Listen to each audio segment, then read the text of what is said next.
everyone is like so focused on like creating this monetary value. Like this shit doesn't matter if you're not alive. Like what's the value of wealth if you can't enjoy it and like spend it on rad things like vacations? You know, if you can't literally carry your suitcase to the airport, what's the point of all this shit? They don't know what I know. Hey, it's the Engineering Podcast. I'm Adam. I'm Brian. And I'm Pat. Welcome back for another hang, talking about technology, philosophy, the world. That third voice this week is a good friend of ours, Pat Connelly, who I have probably known only a year shorter than, when did you start? Like 6th grade, 7th grade? Yeah, I was a 6th grader. So I was 12 6th grader? Yeah. So I've known you only a year shy of how long I've known Brian. We got a lot of years on here right now. Yeah. You guys look great, though. I didn't mean it that way. Well, I was just gonna say, like Pat, you've always been, I think, just as nerdy as all the rest of us, but better at cooler sports. That's a great way to put it. I think we only call lacrosse a cooler sport in Baltimore, but we'll keep it like that once we get outside of that little community. Yeah, I'm definitely speaking on a high school scale. Yeah, you know. But you also, I was trying to think through who of the people that we came up with. I mean, a lot of them work for what you would consider startups and stuff, LinkedIn, Google, whatever. But like, you're the only person I still talk to from back then who has the same like start my own company level startup experience that Brian and I frequently talk about. I think we just did an episode on one, right? It's been the best thing and worst thing for my health I've ever done. That's for sure. And now you work in health, right? Yeah. So I can agree entirely with that comment. So yes, so you want to talk about what you're up to now? So about a year and a half ago, I founded Corevity. And I'll give you the backstory. Like Adam, I played a college sport at Penn, and kind of was very much in the fitness mindset afterwards. But when I was 26, 25, I developed high blood pressure. Not very surprising. It runs in my family, but pretty surprising that it happened when I was still exercising a few hours a day, and I really didn't understand what was going on, and I was really scared, and had to start taking high blood pressure pills when I was 26, and the idea of taking those for another 20, 30 years was it was weird. It was an odd feeling. So kind of started rethinking my health and kind of really moving away what I would call like the broy, pratty college diet of sandwiches and light beers and all that nonsense, and protein supplements and vegetables only in sliced form on top of my sandwiches, to really building what became my health kind of philosophy from the 10 years. And with kind of the invention of the wearable market, it was probably 5 years ago, I started thinking about what that meant for me. And I was testing those wearables, and they weren't working for me, and I know they were working for a lot of people. So I built a model first where I could take all that real-time data and actually put it into a score. So Corevity and its infancy was a really simple scoring model where you could see your health across sleep, exercise, nutrition from a score of 1 to 100 for both the individual pieces and for the total pieces. So sleep and exercise are pretty easy. You can either add them manually or your phone's tracking everything you're doing at all times, So that's great, and also super scary of you guys, as you guys have pointed out. Everything you're doing. Nutrition was a little harder, and nutrition for me, and we'll talk about this, is way less about what you're eating, and that's what a lot of the current models are, and more where you're eating and how you're connected to your food. So I actually built a scoring model based on your credit and debit card purchases, so I can figure out where you're eating, where you're buying food, and give you a score based on that. So for me, it's if you're more connected to your food or less connected to your food, say, you're shopping at Whole Foods or you're just going to the local taqueria. And obviously I think that the latter is more healthy. So, creating a scoring model that way, very much based on kind of like the Italian idea of eating, like have some pasta, have some meats, enjoy your experience. But, if you're cooking more and eating more at home with friends and family, you're probably gonna be healthier. So that was the initial thing. And to be frank, it didn't work because most wearable data doesn't work. People see it, they get either like, oh, this is great, I'm healthy, or like, screw this, I'm not healthy, I'm going to stop looking at this. I don't want to think about how I only slept 6 hours last night as I trudged my way to work and crushed my double frappuccino in the car. So on top of that, we built a community. And from a behavioral science standpoint, community is your friends, your family, have been the only way proven to actually stay healthy. And you can think about it in a pretty easy way. If your partner, if your friends are eating burgers and fries, you can only sustain eating a salad for so long. So how do you actually surround with people and who are active and who want to, have a professional life but enjoy that shit's delicious. So, yeah, it is delicious. I actually had a burger last night, so it's nothing that you can't shy away from. But, we were talking about this before. One of the reasons I woke up early I was talking to my wife about it this morning. One of the reasons I woke up early was just so that I wouldn't have to leave this to go to the bathroom every 20 minutes. I'm going to need 2 hours to clear out last night's bad behavior before I can lock in for 45 minutes of talking. I went to a luau. I had a whole plate full of pork and like all kinds of pastas and desserts, like a whole plate of dessert. So delicious, though. Dessert's my kryptonite. It's amazing. I swear every other day this week, though. Spot on. So what you're just saying about data treads in the space that for me always been. I used to, if people asked me like which tracker to use or something, I used to push them toward the Nike Fuel one. Yeah. Because I thought at the very least they were trying to uncouple all of these useless metrics from their meaning. It's like you track how far you run in miles. That's so fucking dumb. A mile is so long. But it's like, but if people ran under a mile, they're not going to be like, I ran 600 meters this morning. But it's like, if you don't do shit, 600 meters is great. Do the 600 meters. But it's not very satisfying. And that's what, like, even a step is not a step is better because at least it's in the 20,000s, by the end of a good day or something. But like, it still is, they're not satisfying ways to track what you're up to unless you know how to contextualize them. Yep. And so and they're actually Nike was trying to just go, hey, here's some points. And you just go, I got higher than yesterday. Don't know what's going on behind those points, but steps are like this. They were part of a Japanese pedometer marketing campaign in the 70s. Like they have no piece of science or empirical data that's supporting that. It was a marketing campaign, and we came along 20 years later and made it easier and digitized it better. And wearables are based on kind of this obscenely weird metric, to your point, Adam, and we've kind of gotten lost in that. And I do check my steps. I look at that stuff. I enjoy it. I'm a bit narcissistic in that way about my health, but I mean, yeah, you could do it. Doesn't. You just got to do something, and it's so. It's oh man, there's so many. There's every time you talk, there's layers. There's so much. There's nothing wrong with the narcissistic component. It's fun to look healthier. Like, yeah. But you're kind of not allowed to talk about that. Too. It drives me fucking crazy. Right? There's a lot in this episode that's going to drive us crazy. But also you talked about the marketing piece, which is what is the real rabbit hole, I think, to chase there, which is the idea of like the messaging is all around this like, okay, I'm going to get healthy. Like it's a thing you achieve and then you're finished and you can be done with that project. Right. Yeah. So a lot of the options are not sustainable. And so they just result in more and more miserable people that are like, fuck it, I quit. I tried. It is like people jump in so fast. I mean, think about like the gym thing. It's like, I'm going to go kick ass the gym for 2 weeks. And like, then your body just breaks in half. It's like, please stop doing this to me. I can't take it anymore. And then you'll go back to the gym for a month. So it's funny. Like when I talk about the cost thing, like walking around for an hour or 2 every day is probably the best thing you can do for your body for the average person.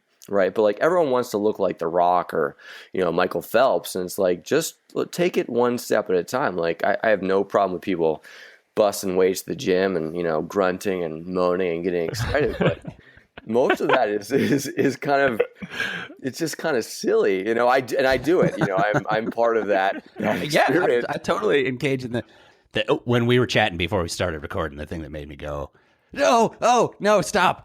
I'm going to start recording and we'll do the intros. Was like you were talking about fad diets and like the efforts to get this stuff in check versus like what the real goal with being like it's in that metric space, right? Like your weight is just a metric and people use it to signify this thing, which then turns it into part of this conversation that's I don't generally feel like very productive when the goal is just like you want to be healthy and you want to be happy. And how is that meant to be achieved? And people naturally gravitate toward things where it's like, oh, I'll get to there in 90 days. That feels doable. Here's my money. Yeah. Yeah. Well, we've got an interesting system right now where when you're young, I think there's a lot of emphasis on fitness and health and activity and stuff. And I was actually fairly resistant to that as a kid. I didn't play sports like you guys. I didn't, I was active in different ways, but definitely more active, more aware now. But as a kid, I always felt like I was being told to be active to achieve like a competitive goal, as opposed to, I'm not sure what I was opposed to there, but it didn't feel right for some reason. I was like, I don't necessarily want to do that. I wasn't a super competitive kid. And then as an adult, there's not like that. There's not a thing to be competitive against anymore. It's like, I got to be healthy or I'm going to have a heart attack. And so it's not like the heart attack's your enemy. It's not like you have people that are your enemy anymore. And I feel like a lot of people don't know what to do with themselves. Yeah, it's interesting because after those younger years where you're with a lot of people who are trying to be healthy, you're really much on your own after that, to your point, Brian. Like you're exercising by yourself. I mean, Adam, you went for a ride this morning by yourself. I surf a lot by myself. You know, you do these things to mostly because you don't have time to get a group of 5 or 10 people together. It'd be great if you did, but I wonder if that has an impact on our inability to kind of sustain those lifestyles as a group of people in a community. Yeah, I've always wondered that. I mean, the things you do when you're younger, you naturally have you have large groups of people of the same age, same strength, same physical fitness, kind of same developmental period, and so it's easy to do big games. It's easy to coordinate lacrosse games or swim meets and stuff. But as an adult, everyone's got a different schedule, and all of a sudden, but also you're stupid kids. So your parents let's be straight. Your parents coordinate all that shit. You just show up. That's a good point. That's a good point. You're not like scheduling your games. Administrative coordinate all that shit. All the stuff that's hard to do. Like, running around's easy for a human, but scheduling when to run around. Right.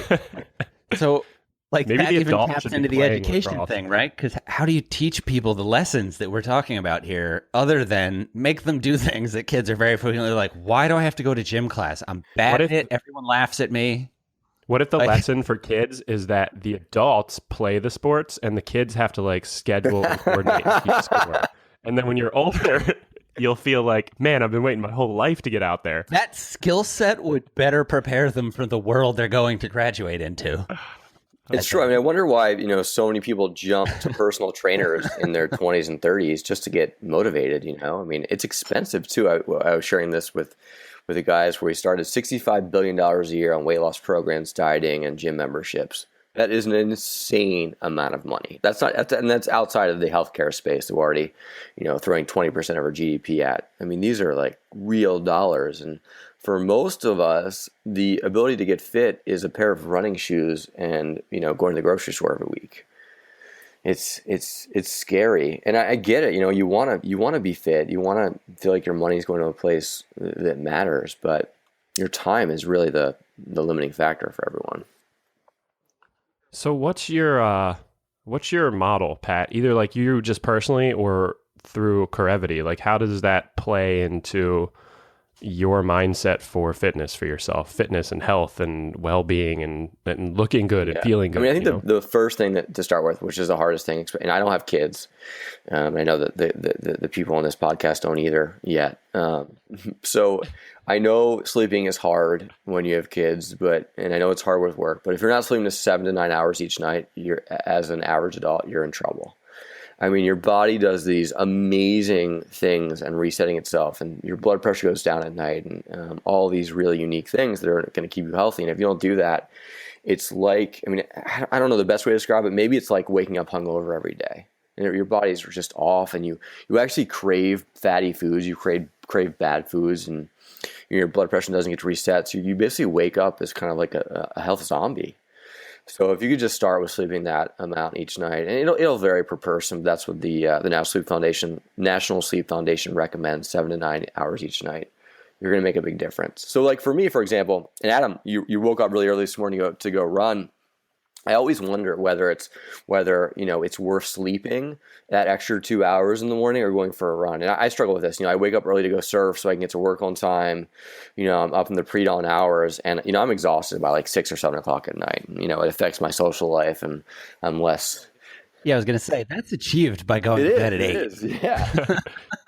That's virtually hard, impossible. though, I know.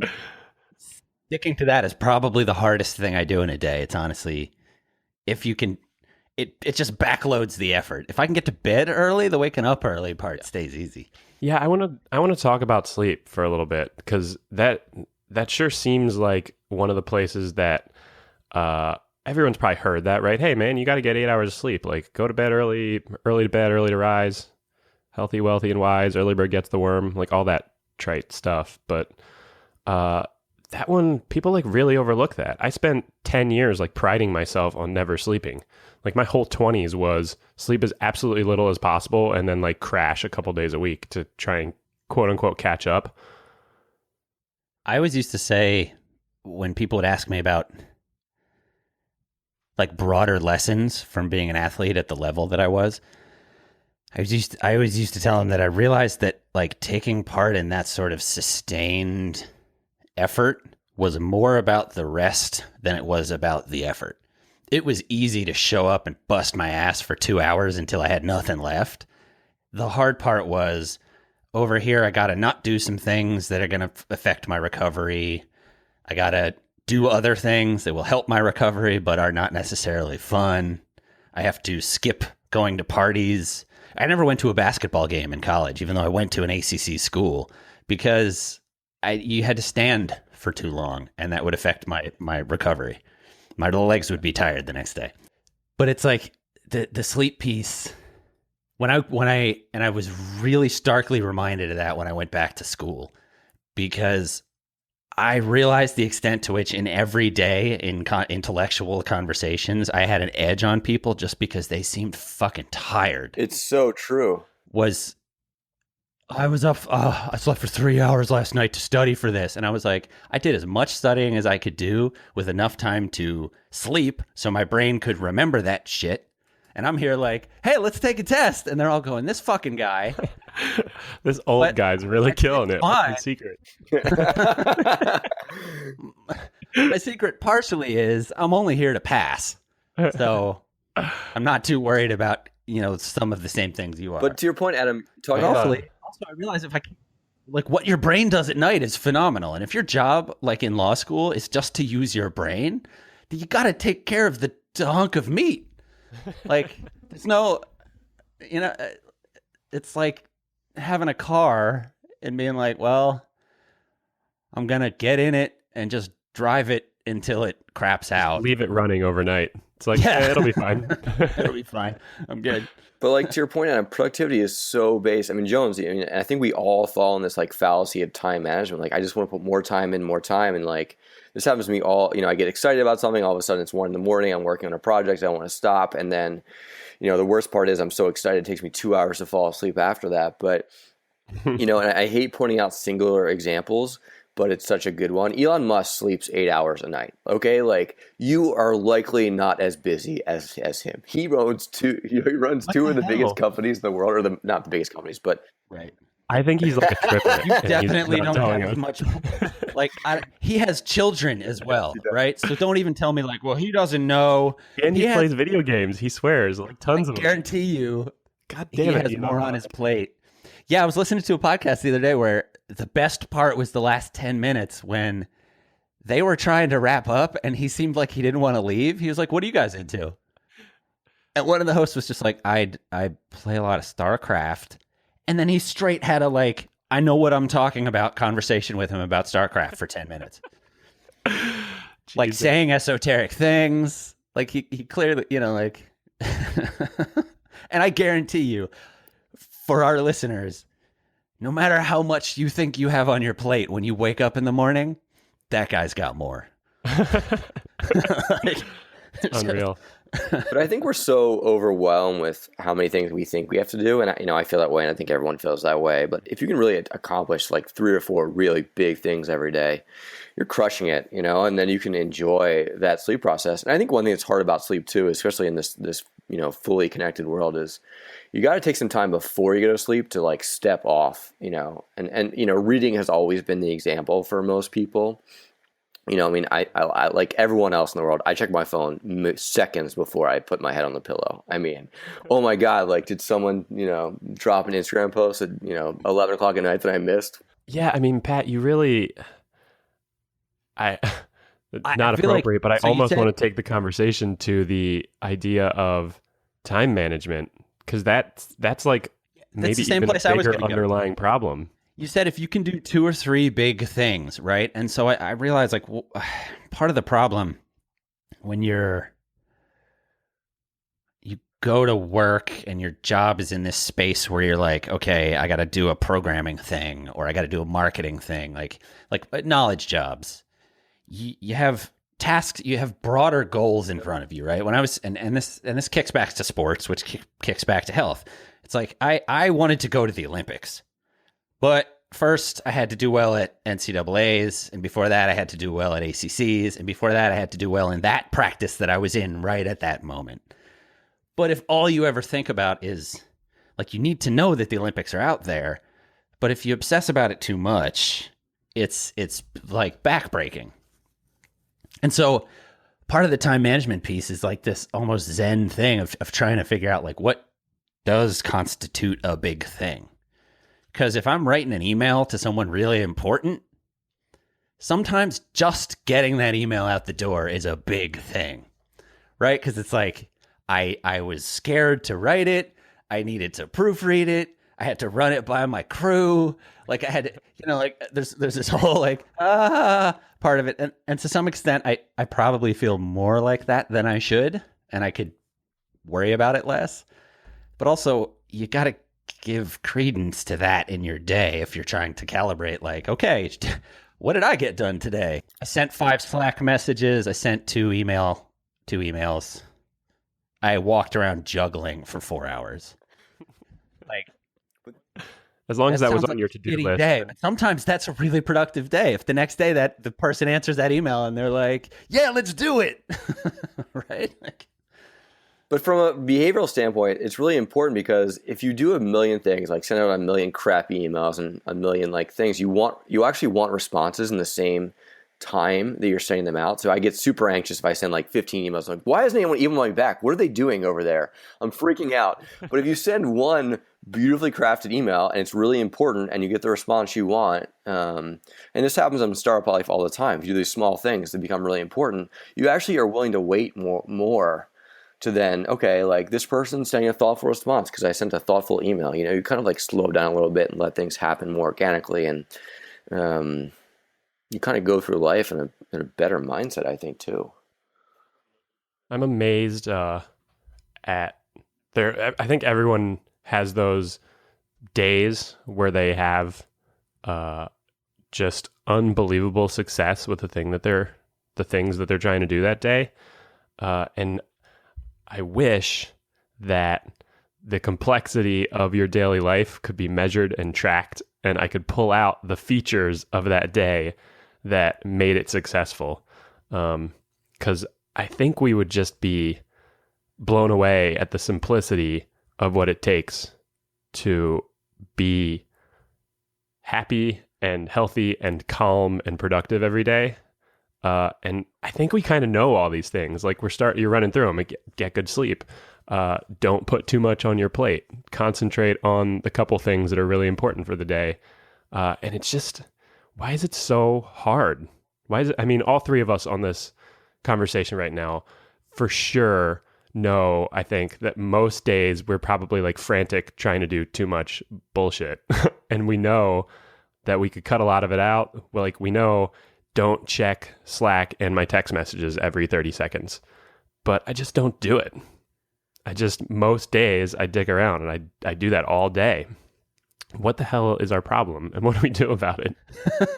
And you get trapped there too. I mean, we're talking about productivity here. Like it's pretty much been proven, and I've seen enough studies where if you get up and walk around in the afternoon when you're working, you're going to be smarter, you're going to do your job better. But we all get trapped, like just stuck to our computers. Like we have to respond within 30 seconds, and this whole kind of fallacy of productivity. But take a 20-minute walk in the afternoon, your day is going to be better for every piece of it. You're going to work better, you're going to feel better, you're going to look better.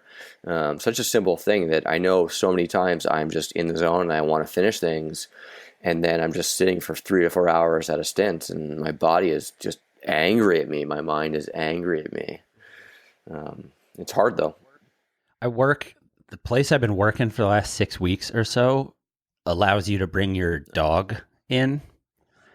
And it's a really interesting, like, I feel like that's one of those things that feels like a surface level perk where people are just like, oh, you just with your startups and your bullshit. But like the way it shifts culture to have a creature in the office that everyone understands that you're responsible for, who at any moment you could have to be like, guys, I'm sorry, I got to take him out. Doesn't matter who's in the meeting. If the dog pees in that room, like it's over. It's kind of like right? Does it function well as like a reminder that, hey man, my text messages aren't the most important thing. This other thing's gonna die if I don't help it. I mean, so it's a really fascinating like cultural instigator in the sense of no one can be mad at you, and so it induces a certain degree of flexibility. But also, you got to take the dog out, and the place you got to take it out is generally pretty far from the front door. So it just sort of forces you to have a 15, 20-minute break. That's one of the arguments that cigarette smokers give you for their habit. It forces me to take a break. Yeah. There's a lot of things about smoking that I've actually always thought were good, like the forced social interactions with strangers, leaving the loud bar to then not go drink. Like, there's some really interesting components to it. The only health discussion we will hear that smoking is good for your health. Right. Well, but so like, it's cool, right? Don't forget that it's cool. It's also cool, yeah.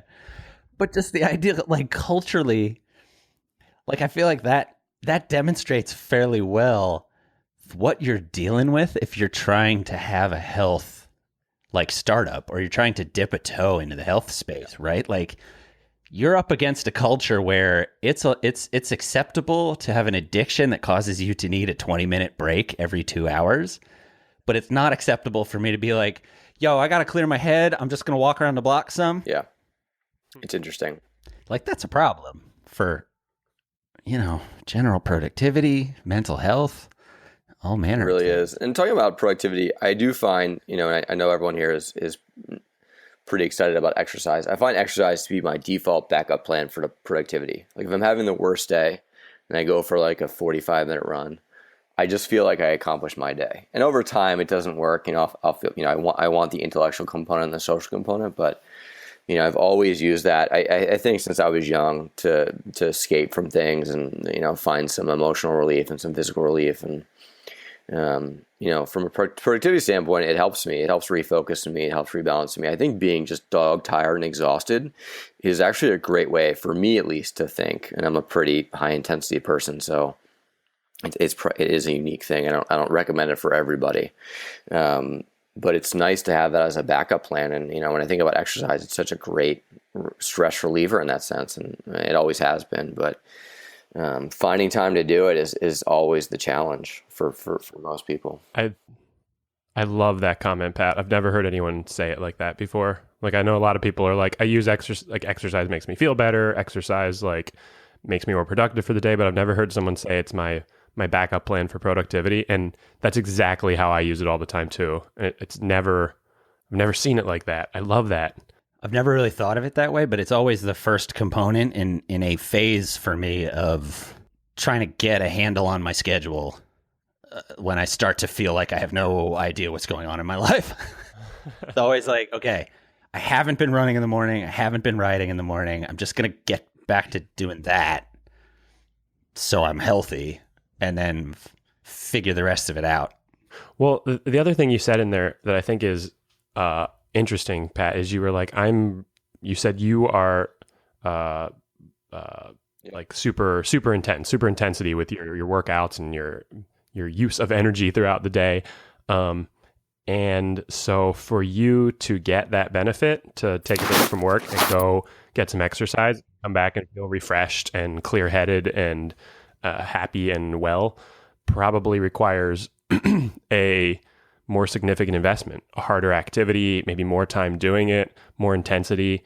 But for someone who doesn't typically work out, like you said earlier, maybe just walking around the block accomplishes the same thing.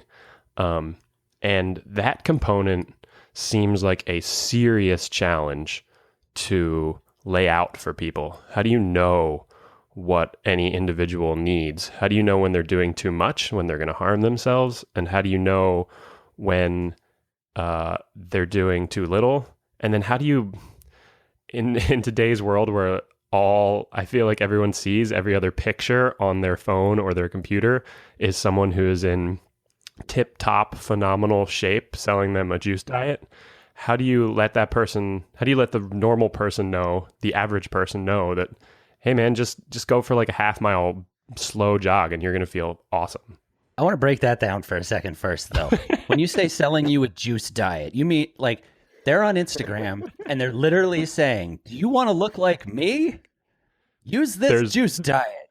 The article I posted to you guys in the Slack channel for this episode is very much about that, and it's a little aggressive, but it's also written pretty well, and it's appropriate for this conversation. But yeah, there's like such aggressive marketing coming at us all day. That's trickery now too, because everyone thinks it's just some kid on Instagram that they could be like, and it's not. It's a scam. It's like old people in suits hiring young women to sell you bullshit. I fell victim to this thought process. When I was coming out of college, I looked like what I thought you were supposed to look like as an American who was fit. Like over large muscles. I'm a pretty small guy, and I had 20 pounds of extra muscle in my body. It looked amazing. It was so bad for my health. It was so bad. I mean, it's so funny to think about now. And also I would say to that one thing that I think about a lot there, Brian, is that that's a snapshot in someone's life. Even the model's life, that's just a snapshot, which is so interesting, is like we're living lives from snapshot to snapshot. And you'll see these kind of random one-offs about influencer bloggers who actually gain weight and look healthier and look better and all these type of things. And we were talking about weight earlier as a measurement and kind of how it's not a great one for a lot of people. But I don't know. I mean, I'll tell you, if I figure that out, my company's going to be a roaring success. So I'll keep trying, but it's hard. It's hard not to feel like, wow, I want to look like that. And then to Adam, we were talking about like, can I do it in 30 days? Like, I have 30 days. I'm going to do this. I'm going to get healthy, and I'm never have to worry about it again. Like, man. One of my favorite. I was Channing Tatum. One of my favorite things out there. I can't remember if he was on a podcast or if it was in print or what, but it was somebody was talking to Channing Tatum about one of the Magic Mike movies, where if you don't know what they are, all you need to understand is he spends most of the movie naked. Mostly naked. He plays a stripper. So there are certainly climactic scenes in which he at least has his shirt off. And somebody was asking about like his physique, and his answer was just, I want to make one thing really clear. I looked like that for 1 5-hour period in order to shoot that scene, and then I went back to being a fat ass. He's like, I spent hours in a sauna. He's like, there are tricks you use to look that way, and they are not healthy. And I need you to understand that, I mean, he is generally a healthy dude. Probably some hyperbole there, but to be that kind of ripped, that like ripped like The Rock, like you gotta not drink any water, get on an elliptical for 3 hours in a sweatsuit in a room that's 95 degrees, and then you're that ripped for the 2 hours for your photo shoot, and then you go drink a whole bunch of water and hope you didn't damage your liver. And to that point, The Rock works out for like 6 hours a day. Who has time to do that? It's exhausting just thinking about it. I mean, it's crazy. I love The Rock. I just want to throw it out there. I think I also like Channing Tatum that much, but he's not as in the public eye as The Rock is. I hope they're buddies. There was an interesting piece you mentioned in there about like intensity, and you were saying sometimes that 1 a.m. time when you are fatigued and you are like in this different state is it's it's a real thing. But I also feel like sometimes we talk about that with this and it's sort of from this like romantic angle where it's like, oh, I was up so late. And it's like, okay, but what did you produce? And so I have a phenomenon that I've been trying to get my head around since the end of school and going back to a lot of freelance like creative work is like, what do I do when I can't stop thinking about a project that I'm problem solving for at like 3 a.m? Because I used to feel bad and I used to toss and turn for 4 hours and then get up and go, oh God, I slept like shit. Like, now now I'm tired. And now it's like I would bear all the baggage of the fact that I knew I was supposed to get a certain amount of sleep.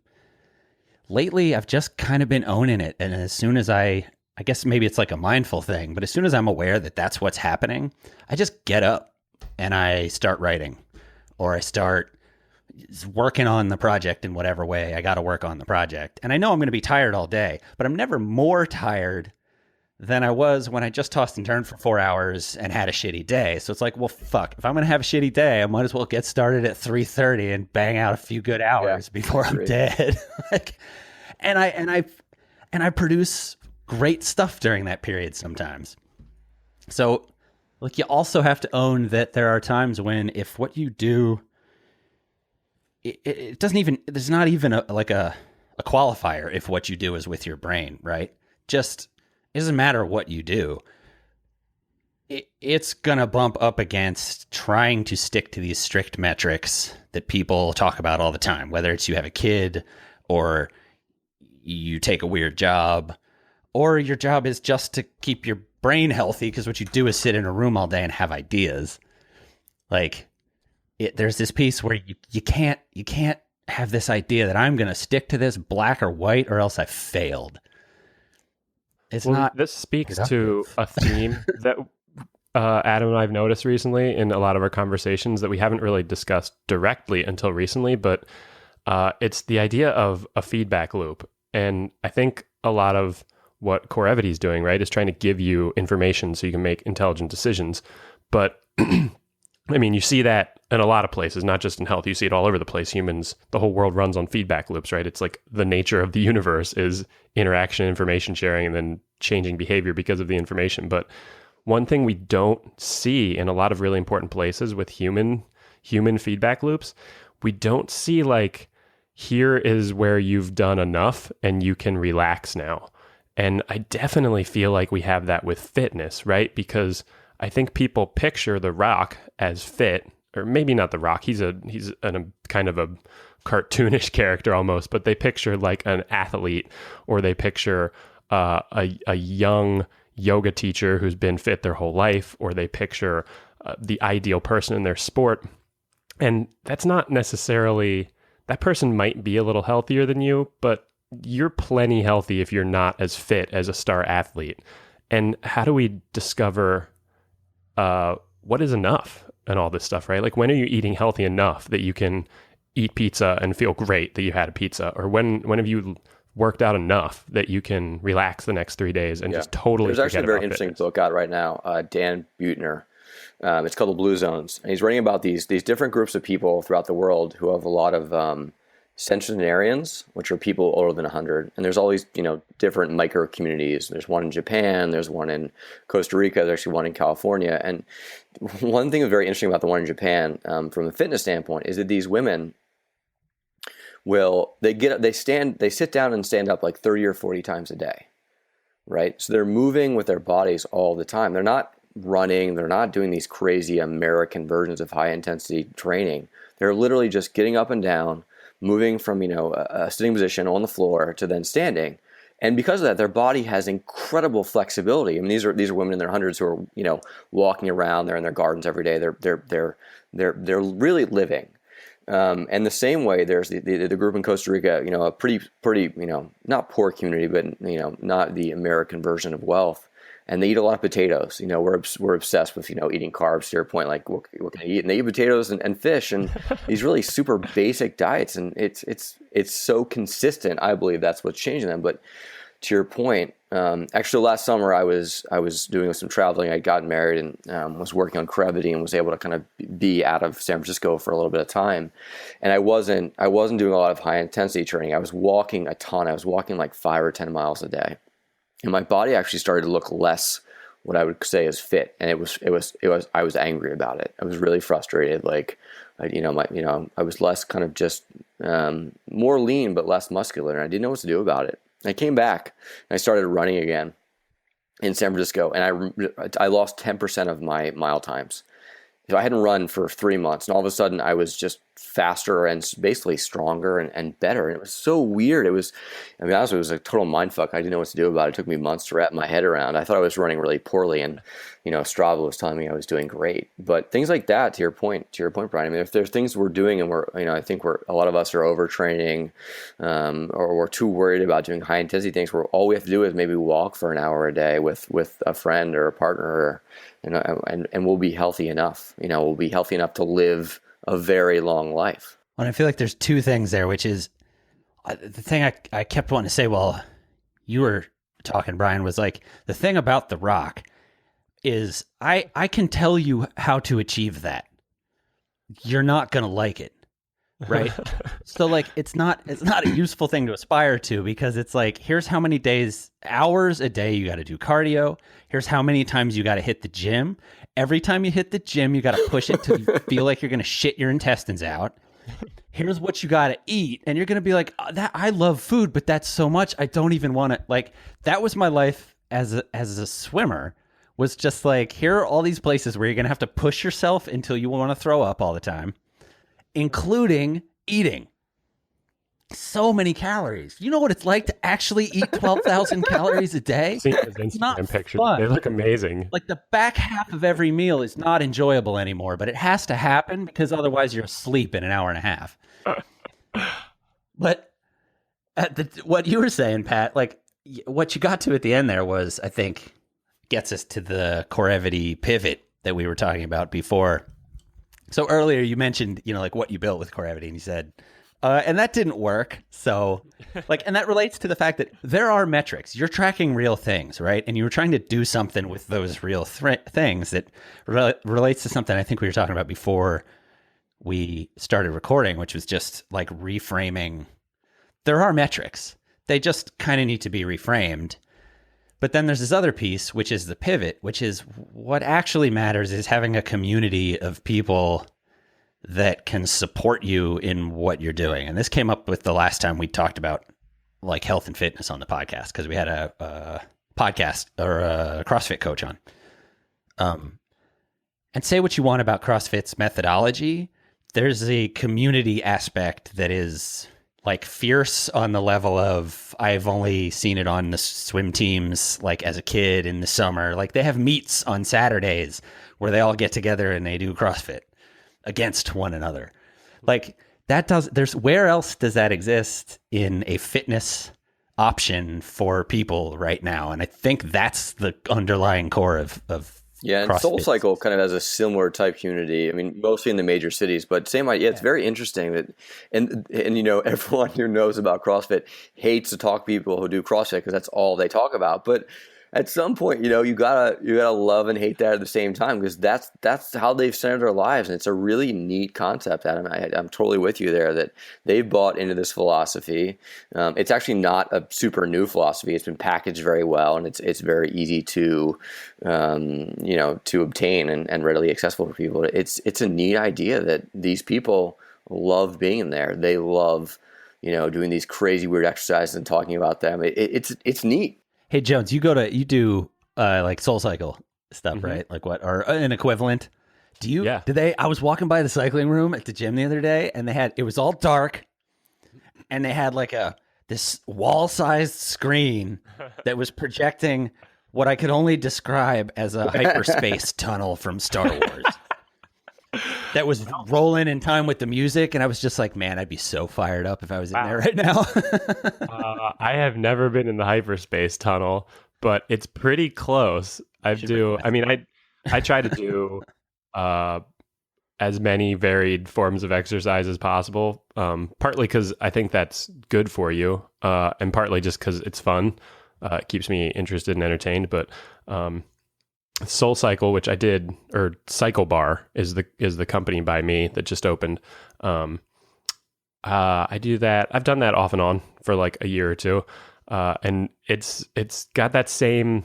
It's got a lot of the same features of CrossFit, right? There's definitely a really intense community around it. I'm not really in the community scene. It's not as focused on the community as CrossFit, kind of like you have to be part of the community to do it. But they project. I mean, it's really intense. It's like pop music is playing. You've got an instructor who's guiding you, and you're kind of, I always describe it as like dance. You're on a bike, but you're like dancing with the class. And then the place I go right now, this is the first place that's done this. They have real-time analytics. And so periodically throughout class, they'll throw races up on the screens. And so they're two big TV screens, and you'll see everyone else's intensity, both their like power output on the bike and their speed. After your like second class, you came back and you said, I want to do an episode where we break down whether or not one of these businesses could be self-sustaining based on power generation from the I have that note as an article. Cycling. An article to write. Yeah, you're putting out a tremendous amount of I mean, it's perfectly optimized for that, right? You're turning a big metal wheel, which is how we produce all of our electricity. So so it's a natural extension. But that idea of community and competition and measurement and feedback, it definitely is not healthy in cycling. I mean, my wife and I started going to this studio maybe a few months ago. We've gone maybe 10 times, and we very quickly were like, hey, I can't do full intensity in there. I can't do the races. Like, I really want to. I'm a big guy, so like it's easy for me to be fast. I can like win the races, but I feel really sick at the end. And then I leave feeling worse, which is totally the opposite of why I want to go work out. Well, and I feel like that community piece, the fact that you have the impulse to do that is why teams are teams, and they're a thing that people stick to, sports wise. Like, that community piece is what pushes you that last bit of like, even if it's just competition with the person next to you, you're like, I'm going to hit it. And then afterwards, you're like, oh, fuck, my knee hurts and now I can't walk around for 4 days. Like, that's not, so you've failed, right? Like, so, Pat, with Corevity, what is your model or your goal with like the community that you're building there? Yeah, the last time we talked about this, within 3 text messages, I was this is how you revolutionize insurance. So yeah, it's the first part is just to allow people to share things. I mean, think about when we talk about fake news all the time, and you guys cover that very well. Health has become the ultimate clickbait, probably next to politics. I mean, every study finds something new, like you shouldn't be eating apples, like you shouldn't be drinking coffee, and then next week you should, and like coconut oil is bad for you, it's good for you. So the biggest challenge right now in health is just to get rid of all that stuff. So to create really long-term views, sustainable views that have been in existence for 200 years. And I mentioned Italy earlier. I think the Italian model, and actually the Japanese post-World War II model of eating is brilliant. It's consistent. It's very much around eating with people. You can have some wine, you can have some beer, enjoy it. I mean, you guys were talking earlier about kind of The Rock, and that deprivation diet doesn't work for most people. It's impossible to maintain just from a psychological standpoint. I mean, you want to have some chocolate, I do every night. I love it. And then the second piece is, and I mentioned this, I want to build what I call a FICO score for health. And this goes to the financial incentive. I mean, health is really great, but we're spending so much money on it. Wouldn't it be nice if we get some money back? So, I mean, healthcare is a huge discussion, and I don't want to pivot into that right now because it's a bit of a can of worms. But we know we're spending more than any other country from a healthcare standpoint. We know actually for the first time the returns are diminishing. What I mean by that is we're not living longer. So that's kind of scary. But I want to provide a way for people to actually get healthcare cheaper if they do stay fit. And you go, fitness isn't, as we talked about, it's not running 10 miles a day. It could be walking an hour every day. So how can we provide a real-time model for insurance companies, allow them to see the health of individuals and give them benefits. I mean, this is happening in this space. There's some wellness programs. You'll see corporations giving individuals, gym membership stipends, or some company kind of experiments where they can, compete in steps. But individual health insurance is really expensive, and we all want it. I don't think there's anyone out there who doesn't want health insurance. So we can find a way to provide cheaper health insurance if you try and be healthy. Maybe that's part of the feedback mechanism. Monetary feedback is always good for us as a society. We get it. It's straightforward. And maybe that'll help us kind of get pushed in the right direction and move past some of the pretty scary challenges we're having in health right now, from, obesity and cardiovascular disease and things like that are really slowing down an entire generation of people. And I think the reality of what you just described is coming. If you think it's going to be any other way, you're wrong. And you can know that because the companies are already doing it. They only care about the bottom line. So if a giant company is going, if we get these people Apple Watches, they are healthier and they work better and we make more money, the game's over.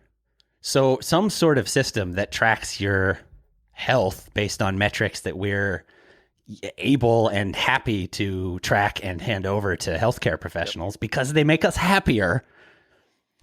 That's going to turn into a system where you're incentivized to be healthy on some level, whether it's monetary or, and right now with our structure, where that's going to slot in is the other piece that I'm going to touch on, but we're going to have to come back to for another episode, is just insurance companies they're not in the business of helping you. They're in the business of betting on whether or not you're going to stay healthy, and then deciding if you are a good enough bet to take on at what rate. Mm-hmm. Yeah, they're gambling. In order to gamble on the fact that you're not going to get sick and they're not going to have to pay you any money. When you think about that piece of it, and you say, hey, I have a metric by which you can use data to make betting decisions. Just look how data has affected everywhere else that's just fucking fantasy football. So I'm stoked about, that piece of the conversation and how Corevity is, sort of a tip of the spear that I think starts from community in that aspect of use the data, use all this other stuff, use, everything that you can find, but build your community around a mental model for how to handle this stuff, which I feel like is the same thing that Zengineering is. We're just constantly trying to figure out how to think about things, which I tend to feel like is the definition of philosophy. It's just, I'm going to shout a bunch of things at you, and then we're going to talk about how you thought about them. But, yeah, man, thanks for hanging out. Yeah. I feel like we probably want to wrap up. Any last? I mean, my last fun thought is, with all this, I loved your guys' discussion about AI. It was so fun and scary and thought provoking and absolutely real in my mind. But one thing I'm struck by that is we're going to have so much more time. So we're going to fill it with these nonsensical things like checking Slack 50 times a day or checking Instagram 50 times a day, or we're going to actually use it to be healthier and have more fun. And, imagine a world where, we could work for an hour a day in some capacity and then pursue our passions. And health allows you to do all those things. So if that world's coming to us, don't we want to be healthy enough to be around when it gets here? And that's kind of what I'm driving toward. I want to be surfing when I'm 80. I think, Jones might want to be surfing or playing volleyball, and Adam might want to be biking when they're 80. So how can we drive toward that and, live every day to that experience? And maybe for you, it's just reading. I mean, I don't mean to say it has to be some physical activity. I mean, being emotionally connected to yourself and the things around you is a pretty rad way to be. Yeah, we'll end with Pat's let's comment. wrap this shit up. Thank you for bringing that stoke. This is awesome, guys. Thank you so much. Hanging out, man. I'm sweating over here. I was so nervous. Bringing the stoke. Thanks for being a long-time listener and supporter too, buddy. It means a ton to us, and it's awesome. And you kind of prompted that whole AI series with those articles you sent us. Those were great. Awesome. But special thanks, as always, to our backers on Patreon who throws as little as $1 an episode to help keep this thing going. We've got it all dialed in. If you throw us $1 per episode on there, you can get into our Slack channel where we are just constantly talking to people like Pat about shit like this and passing links around. And I've more or less given up on socials across the board and just dump everything in Slack because that's where people end up talking about it. This is Zengineering Podcast. I'm Adam. I'm Brian. And I'm Pat. Rate and review on iTunes if you want to help this thing keep going.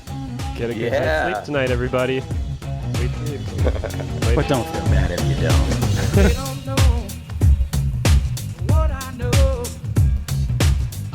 The invention of bread is one of the reasons we have computers. Like a well-respected delivery mechanism for not dying from starvation.